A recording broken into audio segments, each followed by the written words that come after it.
धुळे महानगरपालिकेच्या वतीने आता मालमत्ता कर वसुलीची मोहीम राबवण्यात येत आहे.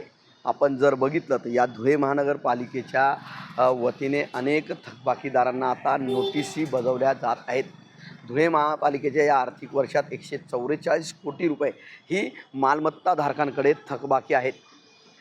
धुळे शहर आणि धुळे शहरालगत असलेले जे काही 11 गावांचा समावेश धुळे महापालिकेच्या हद्दीत झाला, त्या 11 गावातले नागरिक यांच्याकडे तब्बल 144 कोटी रुपयाची आता थकबाकी आहे आणि ही थकबाकी वसूल करायचं उद्दिष्ट आता महापालिकेने ठरवलेलं आहे. त्यामुळे मार्च महिन्याच्या अखेरपर्यंत जास्तीत जास्त वसुली कशी होईल याकडे लक्ष दिले जात आहेत.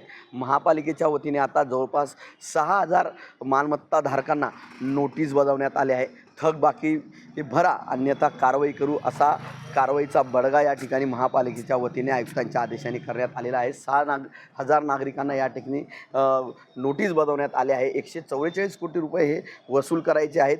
50,000 बाकी असलेले जे काही मालमत्ता धारक आहे त्याच्या पुढील सर्व मालमत्ता कर थकबाकीदारांना या ठिकाणी नोटीसी बजावले जात आहेत आणि ही मोहीम आता तीव्र करण्यात येणार आहे. आणि जर थकबाकी भरली नाही तर जप्तीची नोटीस देखील पाठवण्यात येण्याची माहिती या ठिकाणी आयुक्तांच्या वतीने देण्यात आलेली आहे. त्यामुळे आता महापालिकेचं 144 कोटीचं लक्ष्य मार्च महिन्यापर्यंत पूर्ण होईल का हे पाहणं देखील तेवढं महत्त्वाचं ठरणार आहे. मनीष मासोळे, TV9 मराठी, धुळे.